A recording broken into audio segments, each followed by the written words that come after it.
so much, Madeline, and thanks everybody for sort of the organisers giving me the opportunity to talk about our work, and I will begin. So we are very interested in creating medicines that have fewer side effects, and we tend to use nanotechnology to do that. And I'll give you some examples of some of the things that we've been able to do with our work.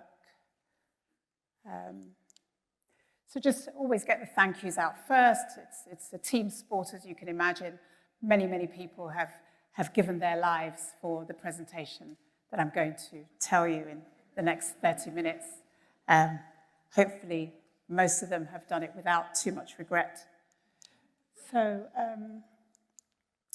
we are, I'm going to first of all talk about the problem, talk about the tools we use, and give you a couple of case studies. Brain delivery, one case study, and also introduce our new ocular platform, and then tell you a little bit about what we've done in the area of commercialization. So first of all, the problem you're all aware about, so I won't spend too much on this.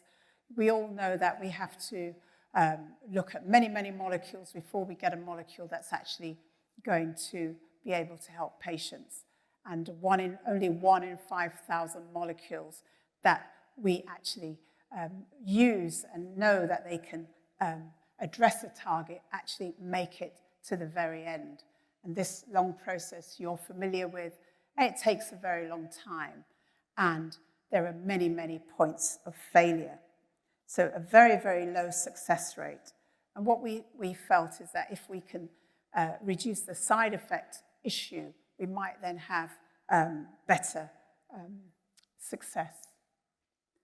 So as well as it being a very slow process and a very long process, what we find is that the majority of failure happens in phase 2 when you're trying to determine the right level of efficacy and to make sure that you don't have the side effects. And a lot of that is due to poor target tissue exposure.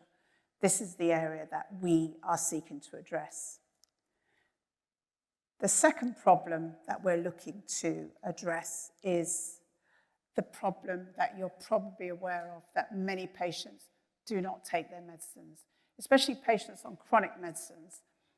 There is a failure to adhere to the therapy, either not taking the medicines at all because of side effects that we would consider not profound, but are so disturbing for the patients that they stop taking them.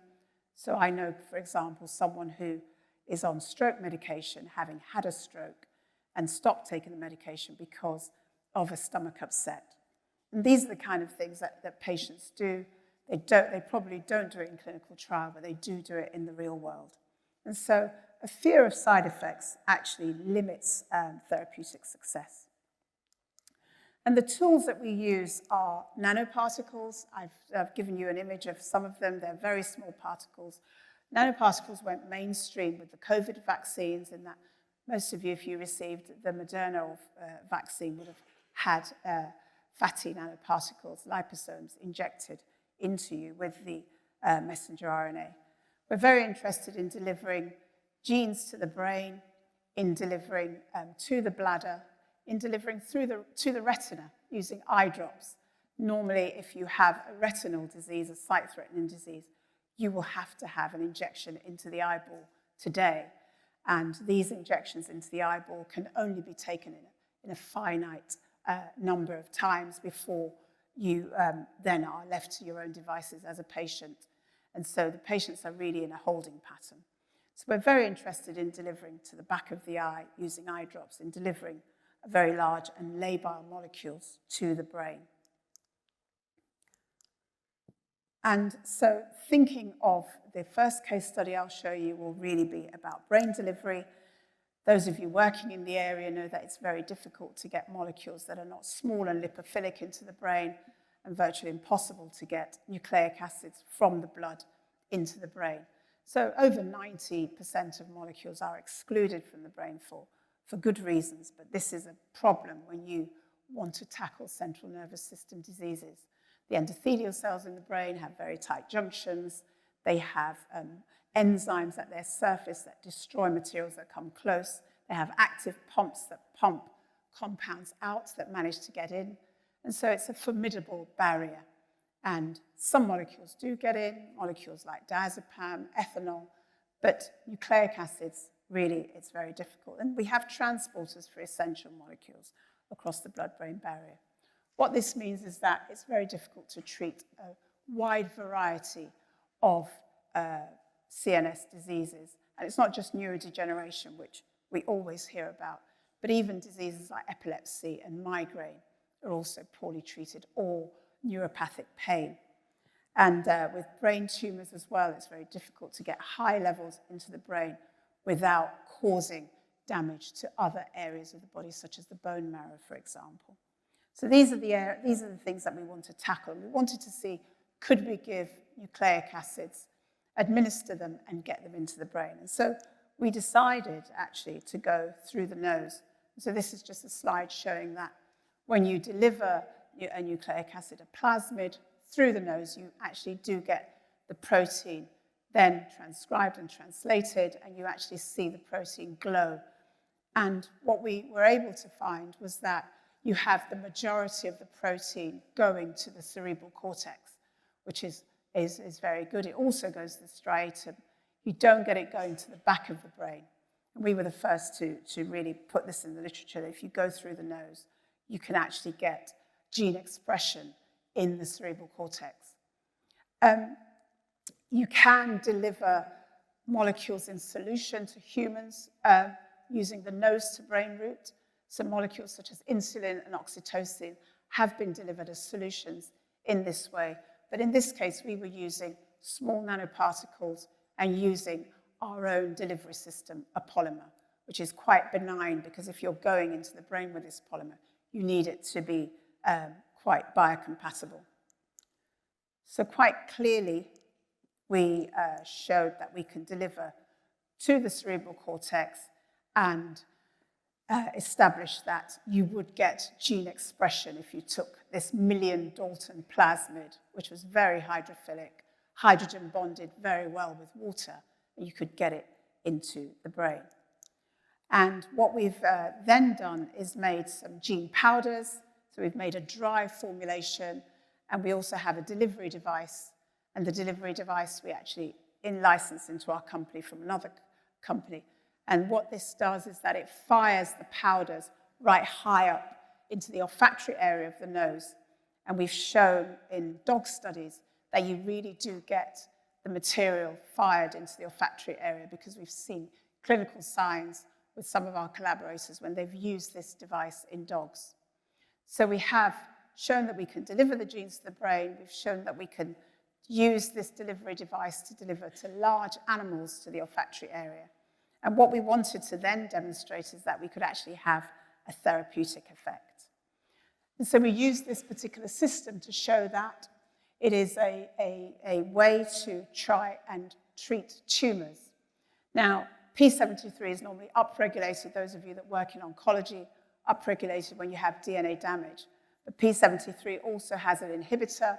The inhibitor is itch. And so what we thought we'd do is that we would silence itch to upregulate P73 and then bring about apoptosis of an intracranial tumor. And we had shown that we could do it in the flank of the animals before, so now we were working with an intracranial tumor. So the first thing we did is using the cell types that we were going to implant into the brain to show that when you silence the itch, you do get the itch actually silenced. And I don't know if I have a, oops, what have I done? Okay, I've killed it. Trying to use the pointer. And so if you can see here, you can see that the itch is actually silenced and P73 is upregulated compared to the control. So we were quite confident that the whole system would work in the cell types that we were going to use. And here you can see that when you actually silence the itch, you have a lot of dead cells and they actually die via apoptosis. And we used a positive control as well as our own system, which is quite benign and doesn't kill the cells. And then you compare that with using scrambled siRNA. You don't get the dead cells, you don't get the apoptosis. So we knew that within the cell types that we wanted to work with in the intracranial tumor, we could actually get an upregulation of itch. And so the next thing we tried to do was then to demonstrate that this would bring about a therapeutic effect. So we implanted these cells into the brain and then proceeded to give the different therapeutics. So we gave no treatment at all. We gave chemotherapy. We gave the itch silencing siRNA, and then we gave a combination of gemcitabine and the silencing, and monitored the animals over time. And what you can see, the first surprise is that silencing itch was not enough to cause the tumors to cause tumor regression.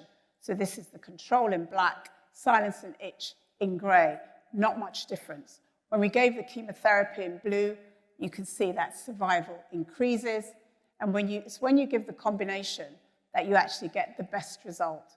So you get the chemotherapy and the silencing of itch, chemotherapy destroying DNA, and then you get the silencing of itch. And what you can really see is that you extend survival significantly using this methodology. And this is just showing you the weight of the animals, and we tend to cull the animals when they lose a significant amount of weight, so we don't let them die. So the next slide, I need to warn you, is quite gory. I normally forget to warn the audience, but because I can see the second slide, I can warn you that it is quite gory. So if you don't like gory things, you can just look at the floor. And this is just showing the different types, the different brain specimens. And so if you don't treat at all, you get the tumor poking through the brain parenchyma. If you have the itch, it's a bit less, but it's still quite severe. With gemcitabine, you see that the tumor is regressed, and it's when you have both that you have the smallest size of tumor. So these experiments demonstrated that not only could we deliver nucleic acids to the brain, but we could end up with a therapeutic effect. And so the next thing I'm going to introduce is our oncology platform, which we've only just published. And in this case, we were looking at breast cancer.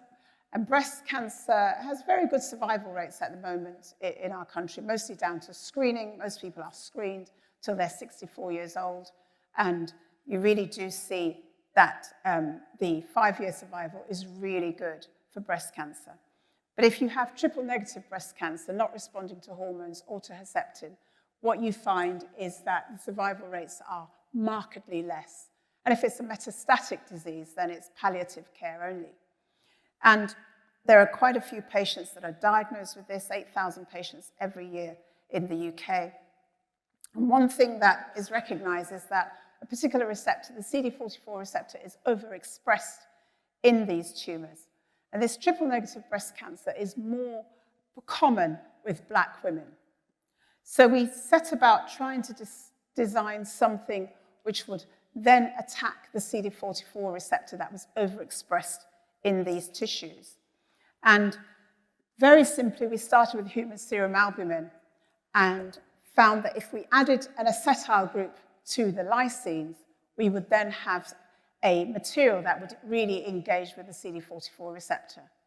We added another chemical group to allow us to load the drug, and that's the hydrophobic polymer that you see in red.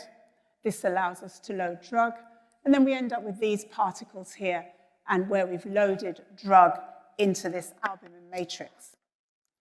And when you test these, you really see that it does engage with the CD44 receptor.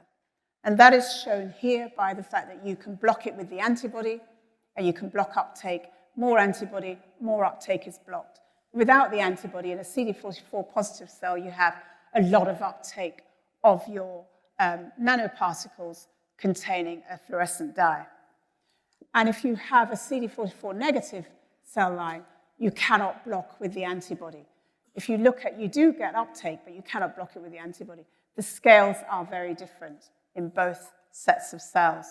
So with this, we were sure that we were actually addressing the CD44 receptor.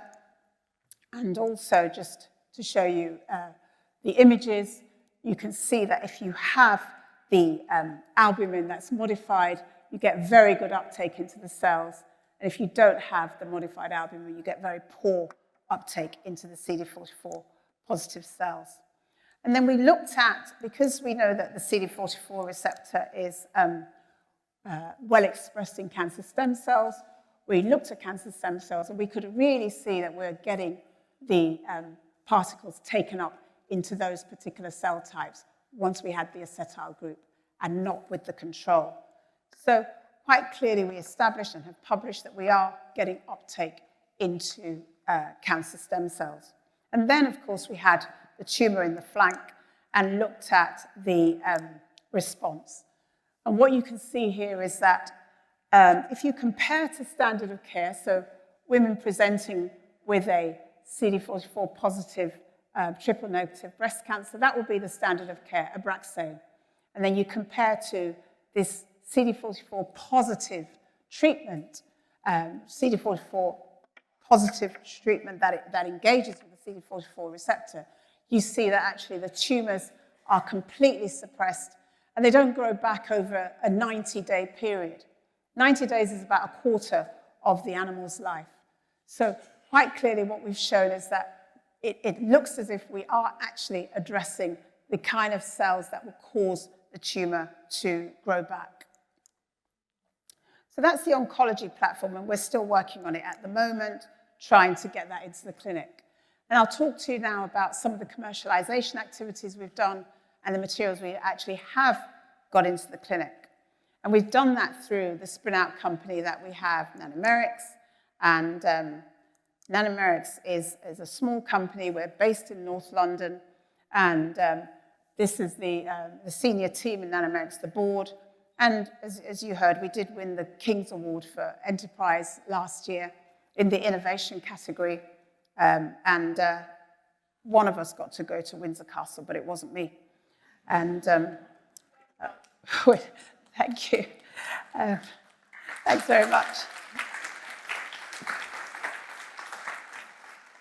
Thank you. We also won the Royal Society of Chemistry Prize here for innovation way back when. So what we decided to do when we started this company was to try and make a delivery system that had certain attributes. And we always start from the chemistry, actually. So this is the molecule that we designed, and I remember drawing this molecule in my notebook. The red bits are for self-assembly and drug binding. The blue bits are for mucoadhesion. And we ensure biocompatibility really by having lots and lots of oxygen and very, very little nitrogen. And it makes nanoparticles. And we've used that to go into various areas. We've used it for nose to brain, and we've out-licensed something in that area for pain, which I'll talk about very briefly. We've also done our own clinical trial and shown that it's the world's first non-irritant penetration enhancer. By that I mean, with this particular technology, you get much more delivery into the ocular tissues, and you do not have exposure in the blood. So really, and we've demonstrated that in humans, in our human studies. So first of all, talking about our neurology asset, if I can manage to get the slide to move, we really were looking at pain. And for very acute pain, people use the opioids. The opioids are very effective, but most people will have side effects.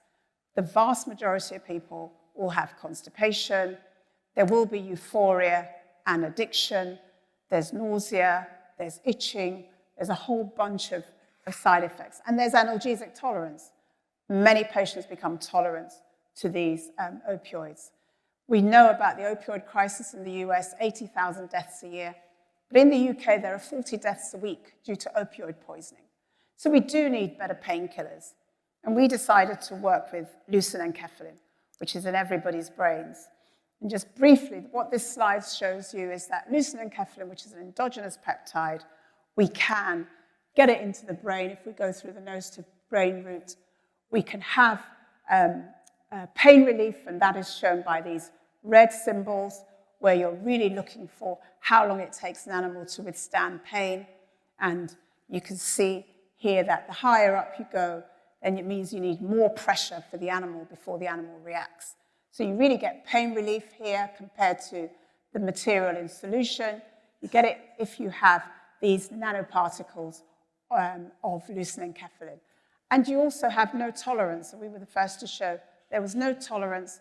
If you dose with morphine, the first day you get very good reactions, but after dosing for a long period, which is just 5 days, you find that the level of pain release is reduced.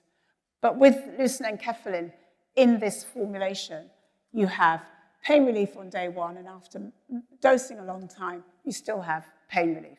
So it really, really works to reduce, it doesn't give you analgesic tolerance, and it actually works. And we know it works in humans because humans have been given the proenkephalin gene, humans that were refractory to morphine, and they had pain relief. So we out-licensed this to a company called Verpax, together with the delivery device, and these are the attributes, these are the things that make it different compared to fentanyl and morphine. And one of the key things here is there's no analgesic tolerance. It will act quickly. Okay. But let's move to what we actually took into the clinic. And I told you about the world's first ocular penetration enhancer that's non-irritant. Now, in the ocular space, there's very little innovation in the eye drop space when it comes to delivery systems, because, of course, you have to have something that doesn't cause any irritation. So one thing that we had established is that we were able to deliver much more drug to the tissues, and that's shown by these red bars here, delivering to the conjunctiva and the cornea, much higher than the commercial formulation. But we don't get anything in the blood, whereas the commercial formulation spills over into the blood. And so based on these attributes, we went to the MHRA. We have a fast-track passport from the MHRA called an ILAP. And then we started to do our clinical trials with our clinical trials partners after receiving approval to do so. And so this is just the highlights. We completed the clinical trial and 10 healthy volunteers. They had 56 consecutive doses over 28 days. And at the end of the trial, it was safe and well tolerated. And also, we were able to demonstrate the precision medicine aspect of our delivery technology because we were using a powerful immunosuppressant and we didn't have the drug going into the blood. Now I produce this slide where I'm just showing the very first time, trying to think about designing the molecule. And it's a very long time ago. It takes a long time to get to this point. But we really have gone from concept to clinic with this delivery system. So it's all right delivering to the front of the eye, but we can also deliver to the back of the eye using eye drops. We want to use that to treat dry AMD. We're going to work with a clinician that's actually shown that if you use this compound through the oral route, you do have a response to a form of dry AMD called Stargardt's disease in juveniles. And we're going to use our delivery system where we can deliver using eye drops without the needle to treat dry AMD. We're going to test that. And we know how it works. These particles are positively charged. They stick to the negatively charged mucosa. If you remember the drawing I presented earlier, there's a mucoadhesive part in blue that makes it stick. They get destroyed, and then the drug flows into the tissues.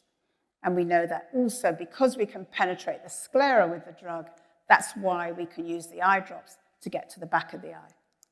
So just some advantages with this technology over others. The most important advantage is the penetration enhancement. That's the key advantage over more conventional dosage forms. And we have demonstrated that. We've also demonstrated the precision medicine element in humans. And we have a pipeline of various ocular dosage forms that we are developing at the moment. So just to summarize, I hope I've convinced you you can deliver nucleic acids to the brain, going through the nose.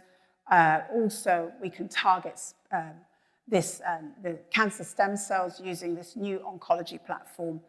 And we can deliver peptides to the brain using this technology. There are no neuropeptide drugs on the market at the moment that are a labile like this.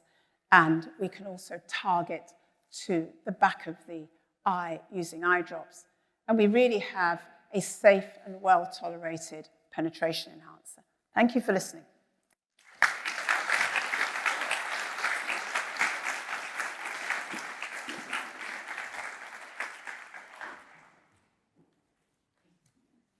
Thank you so much for that wonderful talk. We have time for questions, so I believe there should be some microphones going around. There's a person with a microphone, so please put your hand up if you have a question. Maybe while people think of their questions. Oh, there's one there. There's actually two right there, right next to each other. Okay. Hi, hello, I'm Sam Barrell, I'm CEO of LifeArc. That was a very impressive presentation, thank you very much. I just wanted to ask about whether you are using any of your techniques for rare eye disease, because obviously that's quite an important field where there are potential breakthroughs, but it's important to think about how you deliver the actual products to the eye. In your previous slide, was it mainly mainstream eye medicine you were talking about, or was it rare eye disease as well? Did you ask about rare diseases? Yes. Okay, because I couldn't hear. Yeah. There's a lot of feedback, actually. Yeah. To hear from Okay, rare diseases. So at the moment, the only rare disease or orphan indication that we might be looking at is AKC, atopic keratoconjunctivitis. So that is a reasonably rare disease, mostly affects juveniles and male children, where you have wheals in the eyes and wheals in the eye underneath the lids. So actually, sometimes it's quite hard to close the eyes. So that's one area we're looking at. But we're a really small company, so we really have to focus on the larger markets first. But when we went to the MHRA, we did sort of talk about AKC, and that's where we got the iLap. The person next to you? No, okay. Any other questions? Can I just ask you, can you tell us a little bit more about how the therapies that you're developing actually get from the nose into the brain? I mean, is it through? So it's through the olfactory bulb, and then dispersing to the more distal brain areas. People have looked at that. It seems as if it travels through a perivascular space because it's quite rapid. Mm-hmm. So that's the current understanding. Does it involve the CSF at all? Is it going through? No, okay. Not really. Okay, well, I think that we should thank Ijeoma one more time.